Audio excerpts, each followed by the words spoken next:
6 months, 6 months, 6 months, 6 months, 6 months, 6 months. Y'all, I got another video for y'all. This is talking about Cal and his new coaching job. Let's get into it. So, Cal will no longer be a Wildcat. He is now a Razorback. He's taking the job up at Arkansas and replacing, I believe, their former coach, Eric Musselman, who I respect. Even though this year Arkansas struggled, 2 years ago, they made an Elite Eight appearance and beat Kansas, and they had a bunch of NBA talent, and those guys are off in the league doing their thing. And Anthony Black, Ricky Council's in the G League, but I still watch him, and hopefully he gets moved up and gets some minutes. Very athletic, and he deserves it. But that's not a video. That's not this video. This is talking about Cal.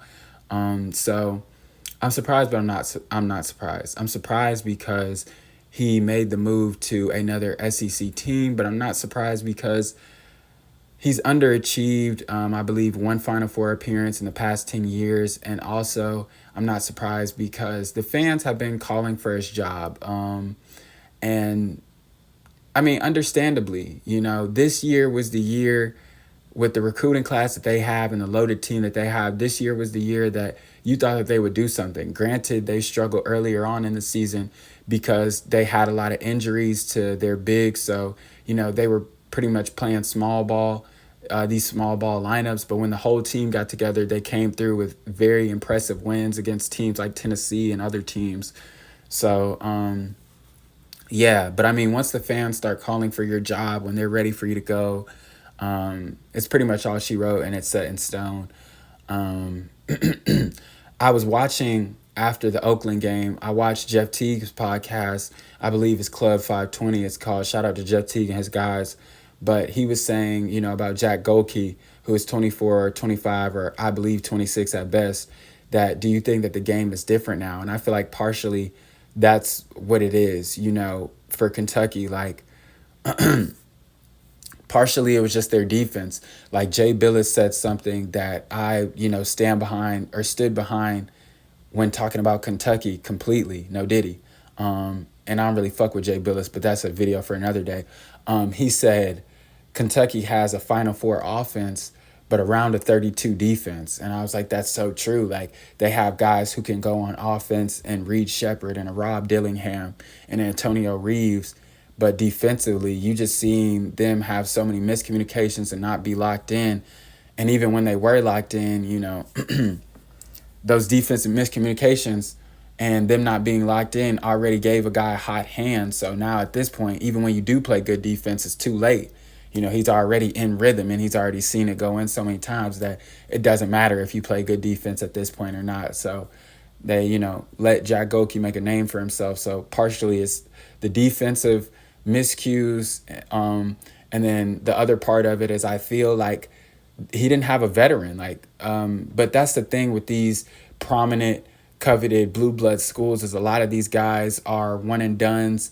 If you go to like a Duke, which this year doesn't really apply because these are like 2-year guys, and Jeremy Roach is a super senior, which is my term for a COVID year guy, which I believe, and if not, next year is his super senior year. And I mean, this year, as of recent, it doesn't really apply, because even you look at Kansas and stuff like that. Kevin McCullough, I believe, is a junior.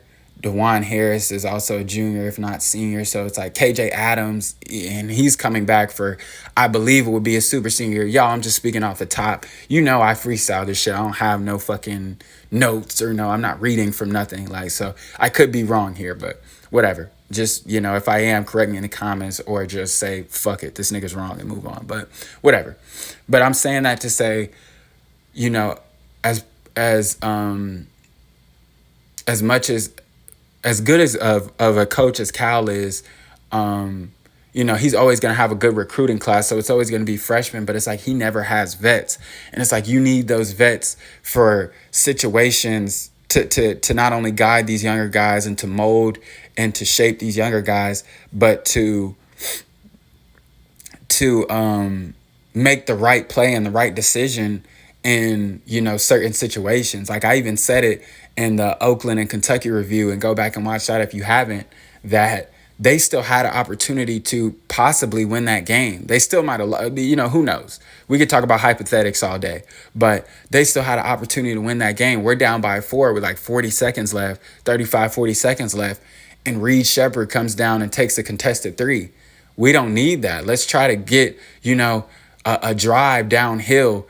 Let's try to get a little bit of movement. I understand, yeah, we do kind of have to take a quick shot, but coming down without no ball movement, no screening, no nothing, and coming down and take a contested shot, that's a freshman move. That's a freshman mistake. A veteran knows in that moment you can't make that play. Now if we've taken so much time off the shot clock, yes, at some point we do have to just take whatever the fuck we can get up. But it's like, for us to just now cross half court and for you to do that, that's a freshman mistake. You need veterans to know, certain situations you can't do certain things. And I feel like that's what Cal's missing, because a lot of his guys are just one and done guys unless he gets guys from the portal.